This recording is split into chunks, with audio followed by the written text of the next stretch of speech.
Bismillahirrahmanirrahim. Assalamualaikum warahmatullahi wabarakatuh. Teman-teman, video ini adalah vlog Cute Palu Gada yang ke-9. Saya sudah 9 minggu upload vlog ini setiap Rabu jam 19.30 insya Allah. Jadi ini reality show atas nama toko namanya Cute Palu Gada. Silahkan teman-teman bisa cek sendiri di Shopee, Tokped, TikTok, dan Lazada. Jadi ini reality show yaitu hubungan saya dengan klien. Saya sebagai konsultan, Cute Palu Gada ini sebagai klien yang saya dokumentasikan di vlog ini. Jadi apa ya, ini 9 minggu dan hasilnya ya B aja, biasa aja. Tapi buat saya pribadi seru dan tertantang dan kena mental banget, karena ya udah 9 minggu dan biasa aja. Bahkan lebaran kemarin tokonya nggak naik, bahkan biasa banget, biasa banget. Bahkan target April kan omset 1 juta ya di Shopee. Saat ini saya hanya bisa em, mengkonsultasikan soal Shopee karena terbatas waktu. Saya cuma menyelotkan waktu 1 jam untuk si Cute Palu Gada ini, ya termasuk bikin video ya 2 jam per minggu untuk project Cute Palu Gada gini. Jadi hasilnya B aja, April nggak tercapai, Lebaran juga nggak ada peningkatan sama sekali. Mei targetnya sama, Mei ini insya Allah targetnya sama, tetap 1 juta saja dalam tanda kutip di Shopee. Dan kita lihat berhasil atau enggaknya, sepertinya sih masih jauh dari harapan. Ini bulan Mei, Shopee-nya sudah 10 hari, 9 hari ya, baru 92.000. Oke. Oke, ini kondisinya seperti itu teman-teman. Dan saya berpikir, lebih baik saya benerin dulu konsepnya seperti apa sih. Jadi saya belajar dulu. Saya kembali ke konsep dulu, alias sebenarnya saya belajar dulu. Nah, ini juga real bahwa konsultan itu tetap harus belajar. Dulu juga saya pernah kerja jadi konsultan ya, waktu masih mahasiswa sih, masih mahasiswa plus, plus setahun lah. Jadi konsultan engineering lah, konsultan konstruksi lah, simpelnya gitu. Itu juga belajar dulu. Jadi proyeknya udah diterima, tetap harus belajar dulu, belajar aplikasinya tetap harus belajar dulu. Jadi nggak langsung ready to use gitu ilmu dari si konsultan itu, tidak. Jadi saya juga sekarang lagi kembali ke konsep dulu, belajar dulu apa sih kasus si Cute Palu Gada ini. Dia kan jualannya kosmetik ya. Terus saya mau belajar saat ini, saya mau update ya teman-teman. Hasil belajar saya yaitu soal positioning dan diferensiasi si kosmetik. Jadi saya pengen tahu arena gameplay atau ya arena lah. Arena pertarungan jualan kosmetik di online itu seperti apa? Itu yang saya pelajari dulu. Saya regepin tuh apa ya? Saya telan dulu, saya bayangkan dulu ya. Saya belajar dulu, intinya saya belajar dulu. Dan ini hasil hasil belajar saya. Ternyata nggak jauh beda sama fashion, ternyata ya. Ternyata si kosmetik ini nggak jauh beda sama fashion. eh ya karena saya jualan utamanya fashion ya. Untuk toko saya pribadi jualannya fashion, ternyata si kosmetik nggak jauh beda dengan fashion. Kenapa? Nanti akan saya jelaskan. Nah, ini. Jadi saya coba memetakan jenis toko online kosmetik. Jadi saya bikin peta kosmetik, toko online kosmetik. Saya ngebagi secara umum ya, ada tiga toko online yang jual kosmetik. Pertama yang brand atau OEM. Contohnya kayak Wardah, MS Glow, terus HMNS nih yang lagi viral, terus apa lagi ya? Ya banyak lah, pokoknya brand. Dan ternyata saya baru tahu, kata si klien saya ini, si mbaknya bilang, jadi kalau brand kosmetik tuh ada yang major, ada yang minor ya. Oh bukan, bukan minor. Ada yang major, ada yang indie, sama kayak band major, band indie. Nah, sama di kosmetik juga si mbaknya nyebutnya seperti itu. Brand major ya kayak Wardah, MS Glow, Maybelline, apalagi apa sih yang Scarlett. Nah, terus ada band indie. Band indie tuh yang baru-baru muncul di TikTok, baru-baru bikin dan seterusnya.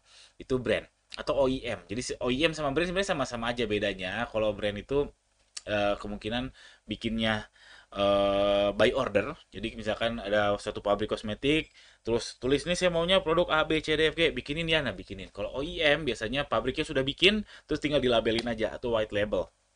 Nah, ini sama kan kayak di fashion juga gitu. Di fashion juga ada kayak gitu, ada kaos white label ada. Teman-teman kalau mau white label aja ke Cina atau ke Bangladesh tahu saya. Jadi ada white label. Oh, sama kayak fashion. Nah, untuk arena ini, jenis toko ini brand atau OEM diferensiasinya itu dominannya diferensiasi ya. Karena penting teman-teman untuk tahu diferensiasi toko teman-teman. Penting tahu tapi belum tentu prakteknya harus dipraktekkan, belum tentu, karena saya pernah menemukan kasus dulu. Saya udah lama nggak riset.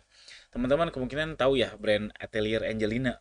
Atelier Atelier Angelina. brand syar'i sangat-sangat laris.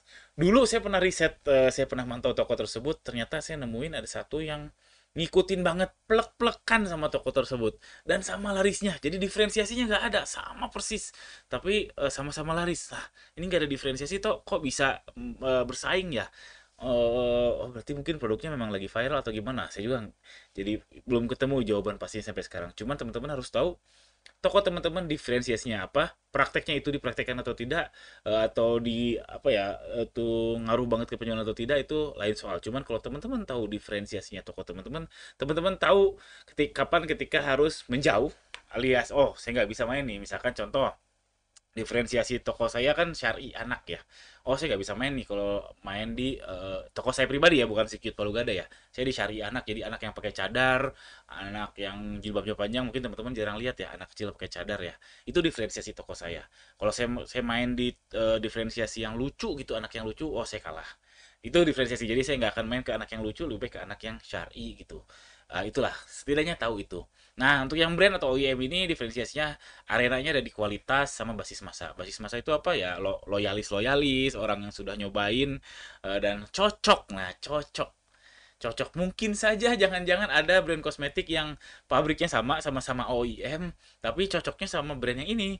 Padahal barangnya sama gitu, atau ingredients si obat jerawat misalkan atau bedaknya itu sama. Tapi si cocoknya yang itu kok rasanya beda. Nah, itu udah main psikis. Itu namanya branding lah kalau kalau zaman sekarang disebutnya branding. Itulah arena brand atau OEM. Lalu saya menemukan kategori kedua yaitu reseller atau agen resmi. Contohnya banyak banget lah, banyak banget. Toko-tokonya macam-macam namanya. Terus ini diferensiasinya apa? Kalau jualan di marketplace, oh ternyata diferensiasinya sangat sederhana. Karena mereka nggak bisa mainin harga, karena dari suppliernya ada HET namanya, harga eceran terendah, yang menjaga si environment bisnisnya tetap berlangsung. Bayangin kalau misalkan resellernya saling perang harga, saling bunuh-bunuhan, oh bisa kacau environment bisnisnya si supplier. Jadi mereka diferensiasinya bukan harga. Jadi diferensiasinya apa dong? Diferensiasinya bisa foto, kalau di marketplace ya, judul, kata kunci iklan, kata kunci iklannya misalkan ada yang typo-typo, atau misalkan ya gimana jago-jagonya main di situ, lalu promo atau voucher. Ini sebenarnya arenanya nggak terlalu leluasa ya, sempit ya. Foto, foto ya gitu-gitu aja, judul juga gitu-gitu aja, kata kunci iklan ya gitu-gitu aja, promo juga gitu-gitu aja, voucher gitu-gitu aja. Jadi kurang apa ya, kurang luas gitu geraknya kalau untuk di reseller atau agen resmi yang saya lihat seperti itu. Cuman keuntungannya yaitu nggak ada perang harga di situ karena ada HET. Setahu saya kalau misalkan supplier yang bagus ya, sistem keagenan yang bagus, ada yang melenceng gitu langsung dihukum dalam tanda kutip. Ini kategori kedua. Lalu kategori ketiga yang saya temukan itu grosiran import. Ini saya udah cek beberapa toko yang dikasih si Mbak Cute Palu Gada. Oh, ini ternyata jenis toko yang banyak import-importan. Jadi ini produk import. Ini ternyata gameplaynya, diferensiasinya itu satu harga. Harga jelas banget. Mereka lihat rata-rata nih saya lihat yang terlaris itu harga under 10.000. Ini terlaris. Nih 1.500 perak, 1.500 perak, aduh murah sekali ini. Ternyata tipikal ini yang import-importan ya, yang import-importan saya lihat nih 3.500, 1.400. Oh, berarti gameplaynya gameplay harga, karena mungkin orang sudah tahu produk ini.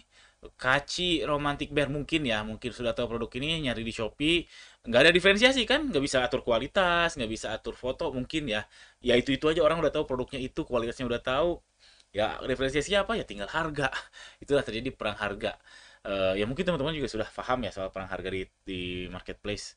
Lalu assortment juga salah satu diferensiasi ya. Contohnya misalkan saya mau beli produk yang ini nih, Kaci Romantic Bear, tapi saya juga mau beli produk katakanlah nih apa sih ini, lipstick ini katakanlah. Oh ternyata di toko lain lipstick ini nggak ada, tapi yang di sini ada. Ya udah, jadinya saya memutuskan untuk ke toko yang ini karena apa yang saya mau ada, alias assortment, kelengkapan produknya. Kelengkapan produknya itu menjadi diferensiasi. Lalu yang terakhir optimasi atribut ya, sama seperti yang ini ya, yang kedua ini soal reseller agen resmi. Jadi optimasi produk juga sama di grosiran atau import. Itu toko online kosmetik yang saya petakan gak jauh beda sama fashion. Seperti ini juga. Cuman masalahnya kalau di kosmetik mau jadi brand atau OEM itu mahalnya bukan main. Gak bukan main, mahal lah, mahal. Kalau di fashion murah. Karena kalau di fashion kita mau produksi sendiri gampang, kita tinggal datang ke toko bahan baku, banyak tersedia, jahit juga banyak tersedia sumber dayanya, terus tinggal bikin aja. Kalau brand kosmetik setahu saya kalau kita mau maklun kosmetik itu ada minimum ordernya kalau nggak salah. Saya pernah dapat baca googling 70 juta kalau nggak salah.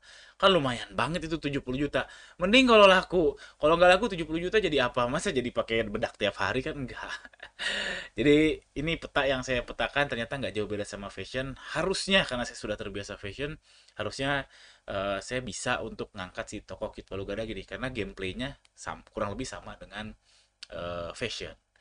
Itu hasil belajar saya dan saya simpulkan Cute Palu Gada di Shopee ya.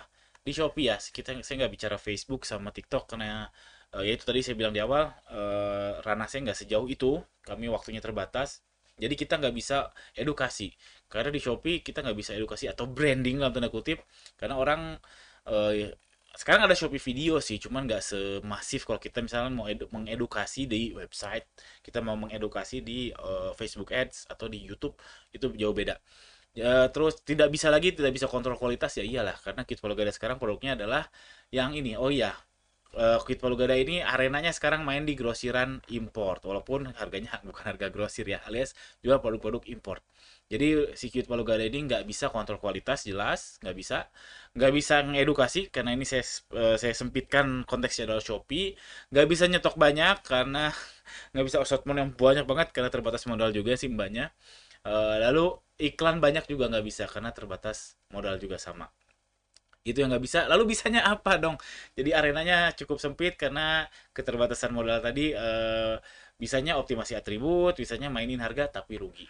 Terus saya pikir apa lagi ya yang bisanya independent variabelnya apa? Saya juga masih mencari-cari.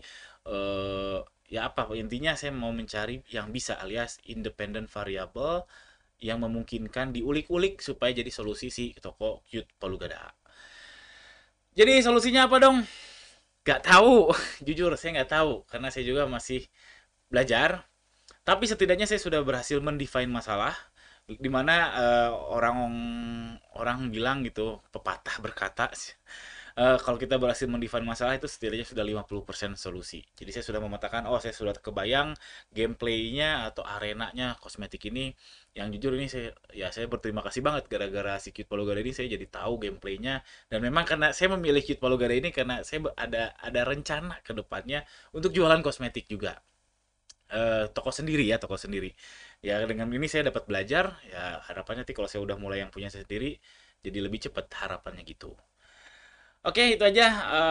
Mudah-mudahan ada faedahnya karena mungkin nggak menarik ya karena sudah 9 minggu hasilnya biasa aja.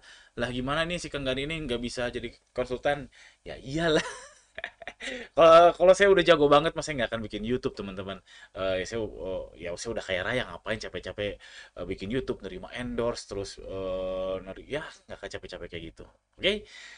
Tapi kalau misalkan ini berhasil buat teman-teman enak banget napak tilasnya. Tinggal napak tilas aja kalau ternyata kalau gada bisa 5 juta per bulan.